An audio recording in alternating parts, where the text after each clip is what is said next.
donc j'ai le plaisir d'accueillir Katia Schmitt et ses invités. Bonjour Katia. Bonjour Laurence. Alors vous avez fini par arriver, vous étiez dans les bouchons. Nous étions nombreux dans les bouchons. Ah ouais, là les matins c'est dur. Alors ce matin, Katia, vous allez nous parler de la filière plasturgie, c'est bien ça? Voilà, c'est ça. Alors c'est vrai que c'est une filière dont on a quasiment jamais parlé même dans cette émission. On connaît peu et où l'on manque de personnel qualifié. Et par contre, la filière recrute. Dans les Vosges, le CFA Sainte-Marguerite forme des apprentis à ces métiers qui sont très techniques. Alors, pour en savoir plus sur ces formations, nous recevons Nathan Desjardins. Bonjour. Vous êtes chargé de mission alternance à la CCI de Lorraine. Tout à fait. Et puis, c'est le premier site exclusivement dédié aux jobs étudiants, ProStudent. La facilite la recherche des étudiants, mais aussi des chefs d'entreprise qui trouvent sur le site une mine de CV vidéo d'étudiants. Pour en savoir plus, Gildas Berthélémé, fondateur de ProStudent, est avec nous. Bonjour. Bonjour. Merci également de venir sur ce plateau. On commence avec vous, Nathan Desjardins. On va parler de ce CFA, donc Sainte-Marguerite, qui a une filière plasturgie, mais elles sont rares en région et en France en général. Tout à fait. Nous faisons partie donc des 6 seuls CFA dispensant donc les sections plasturgie. Donc nous notamment des formations bac, Ouais. BTS et licence, donc bac plus 2 et bac plus 3. Nous travaillons en partenariat avec plusieurs IUT, plusieurs lycées pour ceci, notamment avec un lycée en Moselle-Est, le lycée de Creuswald pour le bac, et D'accord. l'IUT de Saint-Avold pour la licence en éco-conception. D'accord. Donc, Et vous venez d'ouvrir un bac pro. absolument. Donc c'est cette formation-là que nous venons d'ouvrir en partenariat avec le lycée de Creuswald. Donc un bac pro, effectivement, par rapport à la demande des socioprofessionnels, notamment ici par rapport à la demande d'une entreprise, d'un gros groupe en particulier, qui nous a tout simplement exprimé la demande d'avoir des collaborateurs ayant ce niveau de qualification, précisément dans la plasturgie. D'accord. Un mot aussi, parce que c'est important, sur les formateurs de ce CFA. Tout à fait, absolument. Il faut savoir qu'en centre de formation, notamment chez nous, nous avons des formateurs qui ne sont uniquement professionnels. Ce sont soit des professionnels qui sont encore en activité dans leur secteur d'activité, donc en entreprise, ou des professionnels qui ont choisi de se reconvertir dans la formation, et donc pour dispenser des cours et des informations, si je puis dire, notamment théorique, mais aussi parce qu'ils l'ont vécu et donc ils peuvent effectivement mettre en place le côté pratique de ce qui se passe au niveau professionnel. Ouais, vraiment la transmission du savoir. Absolument. On est vraiment là-dedans. Vous restez avec nous. Alors effectivement, au CFA Sainte-Marguerite, les apprentis bénéficient d'un suivi individualisé, d'une aide personnalisée à l'embauche et de moyens techniques importants. Didier Vincenot et François Bobet leur ont rendu visite. Regardez. Gros plan sur un secteur économique très porteur et vecteur d'emploi, la plasturgie.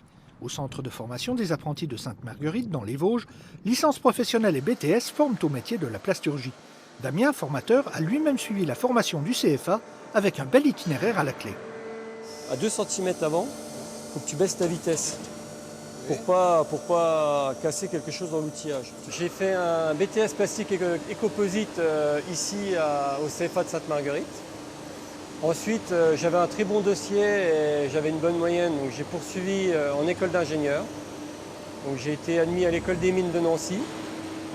Pareil, ça se passait très bien, donc du coup, j'ai demandé à faire une année de spécialisation à l'école polytechnique de Montréal.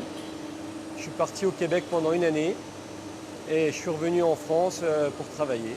La plasturgie est un domaine très porteur de par la diversité de sa production. Ce qui me plaît dans les métiers dans la plasturgie, c'est que c'est un métier qui est très technique, qui demande beaucoup de connaissances, qu'elles soient chimiques, physiques, etc., qu'on s'en sert beaucoup dans les entreprises. C'est vraiment la technicité du produit, la possibilité de transformation qui est quand même très importante. C'est un domaine qui touche énormément d'entreprises, puisque c'est un domaine dans lequel va se retrouver le bâtiment, l'automobile, l'industrie médicale. Essayer de me régler un petit peu le temps de refroidissement, de le baisser un petit peu pour essayer de gagner en productivité. De par ses débouchés, la plasturgie attire également les jeunes femmes. Témoin le parcours de Laure, bac littéraire et BTS métier de la mode en poche, qui a décidé de suivre une nouvelle filière. J'ai découvert ça totalement par hasard, lors des portes ouvertes.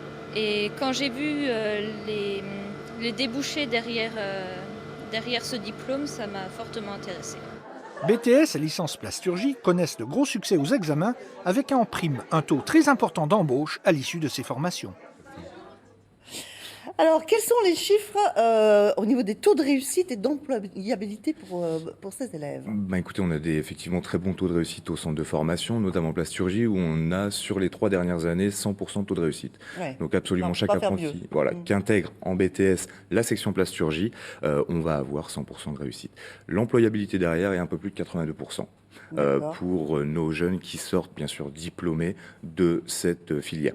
Comme le disait la jeune fille qu'on vient de voir dans le reportage, on a effectivement un secteur qui est extrêmement porteur, qui a beaucoup d'avenir, voilà, qui a beaucoup d'avenir, qui va permettre à des jeunes d'accéder aux postes relativement intéressants, aux postes qu'ils ont visés rapidement derrière leur formation. Pourquoi? Parce qu'on a beaucoup d'offres pour très peu de demandes et très peu de candidats. Pourquoi? Ouais. Parce que ce n'est pas connu.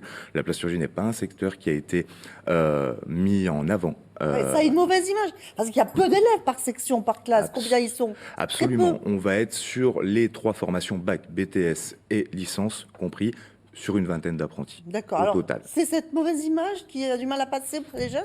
Alors, la mauvaise image, pas que. On est aussi sur effectivement, si je puis dire, donc vous nous le permettez, mais une médiatisation de la filière industrielle et de la plasturgie, notamment qui va être minimisée par rapport aux formations supérieures classiques, c'est-à-dire fac ou c'est-à-dire IUT, etc. La partie alternance, la formation en alternance est aussi encore un peu dépréciée, même si ça évolue. Voilà. Ouais. Les mœurs et les idées reçues par rapport à ces formations évoluent. Il faut savoir qu'on a quasiment toutes les formations possibles en alternance. Simplement, effectivement, quand on va dans un centre de formation, notamment en industrie, on va avoir des idées reçues d'aspects négatifs avec effectivement des emplois derrière qui ne vont pas forcément être très reluisants, alors qu'en fait, on peut très bien arriver dans de la recherche, dans du test de matière, etc. pour la plasturgie. On en a besoin partout. Alors, justement, vous, en tant que chargé de mission alternance à la CCI de Lorraine, quel est votre rôle? C'est justement faire passer un peu tous ces messages? Tout à fait. Donc ma mission première, c'est en fait de mettre en adéquation tout simplement l'offre et la demande dans le secteur plasturgie, en termes de candidats, en termes d'entreprise. Il faut savoir qu'on travaille exclusivement sur la demande des professionnels. Donc en Mais c'est fonction... qui, des équipementiers automobiles? Effectivement, on va avoir... on peut C'est regarder très vaste, tout autour de nous, effectivement. Là où il y a Bien du sûr, plastique. voilà, de l'équipementier automobile, c'est un gros secteur de la plasturgie. On travaille énormément, et ça, par exemple, c'est quelque chose qui n'est pas totalement su, en aéronautique. Beaucoup d'aéronautique pour les nouvelles matières, donc par exemple le carbone ou des choses comme ça. On va travailler du côté pharmaceutique, dans le secteur pharmaceutique également, dans la médecine, tout ce qui est équipement de médecine, etc. Tout ça, on va s'en occuper. La plasturgie, ça intervient absolument partout. Voilà. La nouvelle technologie, pareil. On est aussi sur le développement durable. On est sur des matières, des matériaux pour l'instant qui sont très lourds, qui sont très dommageables pour l'environnement, si j'ai envie de dire. Vers où on va pour un développement durable en termes de matériaux? Vers les nouvelles matières plastiques. Un mot sur l'apprentissage où les jeunes vont dans les entreprises. Généralement, on disait qu'on manque de personnel. Ils restent dans ces entreprises. Ils sont très prisés, très recherchés. On Oui, veut les garder, on les forme à son image. Vous avez raison, en fait, c'est tout à fait ça. Nous avons des jeunes qui sont, pour plus de 80%, employés derrière leur diplôme. Il faut savoir qu'effectivement, c'est quasiment...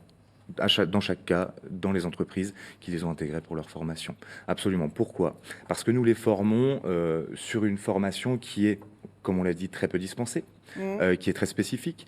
D'autre part, l'alternance va permettre à l'entreprise de modeler, si je peux dire, son collaborateur, son futur collaborateur. Donc on va avoir, si je peux dire, une double formation.